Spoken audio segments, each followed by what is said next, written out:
My name is Namish. तो आज हम लोग बात करने वाले हैं हमारी ब्रह्मपुत्र नदी के बारे में। तो आपको तो पता ही होगा हमारा टॉपिक चल रहा है भारत की नदियां। उसमें मैंने आपको सिंधु नदी और गंगा नदी के बारे में समझा दिया है और आज हम लोग बात करने वाले हैं ब्रह्मपुत्र नदी के बारे में। मैं सबसे पहले कुछ फैक्ट्स बता देता हूँ ब्रह्मपुत्र के बारे में।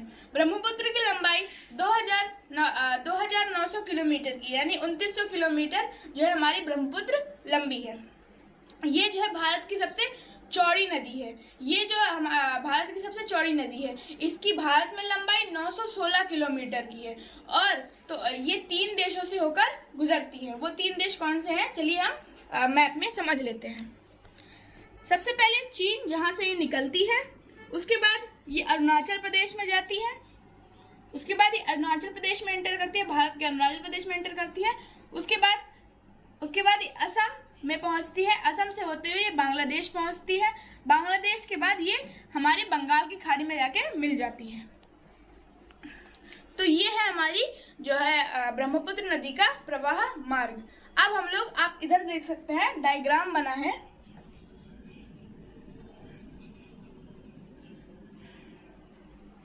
मैं आपको अब इस डायग्राम के द्वारा आगे का जो है समझाने वाला हूँ ब्रह्मपुत्र के बारे में। तो सबसे पहले हमारी जो ब्रह्मपुत्र नदी है वो तिब्बत की मानसरोवर झील से निकलती है। हमारी ब्रह्मपुत्र नदी तिब्बत के मानसरोवर झील से निकलती है। तिब्बत की मानसरोवर झील से भारत की कुल 3 नदियां निकलती हैं। सबसे पहले सिंधु नदी और सतलुज नदी। सिंधु जो आपको मैंने बताया था सिंधु की वीडियो में, और सिंधु की एक और सहायक नदी सतलुज नदी भी यहीं से निकलती है, और ब्रह्मपुत्र नदी। तो कुल 3 नदियां हमारे मानसरोवर झील से निकलती है। उसके बाद आप आगे देख सकते हैं, यहाँ पे जो हमारी ब्रह्मपुत्र नदी है अरुणाचल प्रदेश में स्थित एक नामचा बरवा पर्वत से टकरा के ये थोड़ा अंदर आ जाती है, भारत के अंदर आ जाती है। ये भारत के अंदर आ जाती है नामचा बरवा पर्वत से टकरा के। तो उसके बाद ये अरुणाचल प्रदेश में एंटर करती है। अरुणाचल प्रदेश के बाद ये असम पहुंचती है। असम के बाद ये बांग्लादेश एंटर करती है और बांग्लादेश से ये बंगाल की खाड़ी में जाके मिल जाती है। बांग्लादेश से ये बंगाल की खाड़ी में जाके मिल जाती है और बांग्लादेश में ही 2 नदियों के साथ इनका संगम होता है।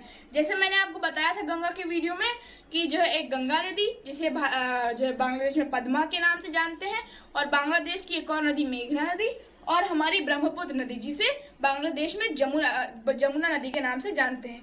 इन तीनों नदी का संगम हुआ, फिर एक नदी मेघना नदी आके जो है हमारे बंगाल की खाड़ी में जाके मिल जाती है, तो गिर जाती हैं।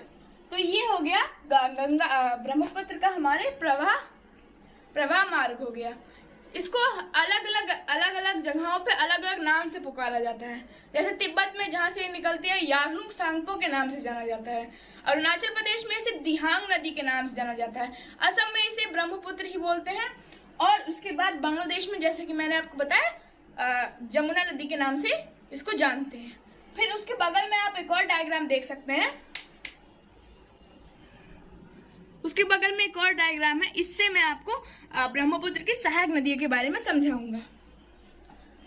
तो ब्रह्मपुत्र की वैसे तो बहुत सारी सहायक नदियां हैं, लेकिन मैं आपको सिर्फ कुछ ही सहायक नदियों के नाम बताऊंगा, यानी मुख्य जो सहायक नदियां हैं उन्हीं के नाम बताऊंगा। ये जो है जो हमारी ब्रह्मपुत्र नदी है, ये इसका लेफ्ट साइड है और ये इसका राइट साइड है।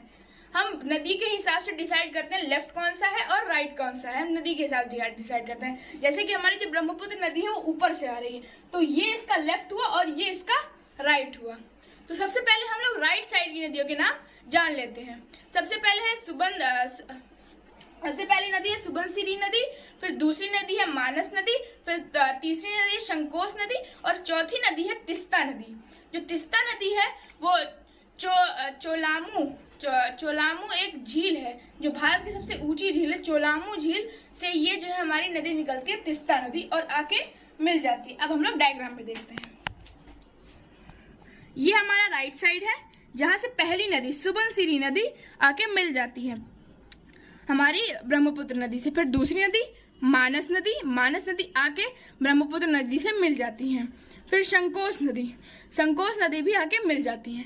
आप इधर देख रहे होंगे कि ये क्या चीज बनी हुई है, ये मुजली द्वीप है, माजुली द्वीप है।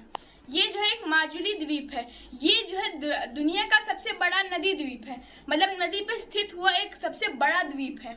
द्वीप तो वैसे बहुत सारे महाद्वीप भी होते हैं, लेकिन ये नदी पे स्थित एक सबसे बड़ा द्वीप है। ये भी हमारे भारत के असम में स्थित है और ये इतना बड़ा है कि जो है असम ने इसको एक जिला भी घोषित किया हुआ है। अब हम आगे देखते हैं।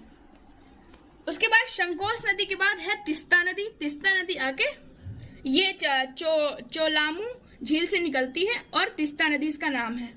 चोलामू झील से निकलती तीस्ता नदी नाम है। चोलामू झील जो है भारत की सबसे ऊंची झील है।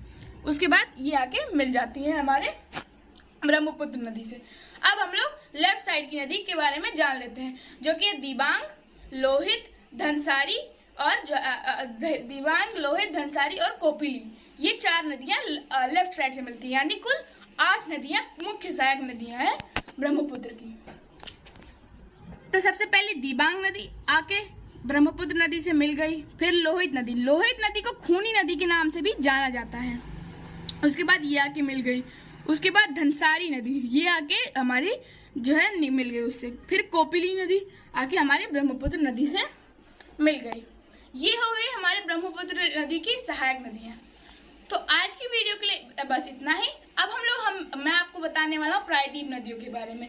तो अब हम लोग मिलेंगे प्रायद्वीप नदियों की वीडियो में। तब तक के लिए नमस्कार।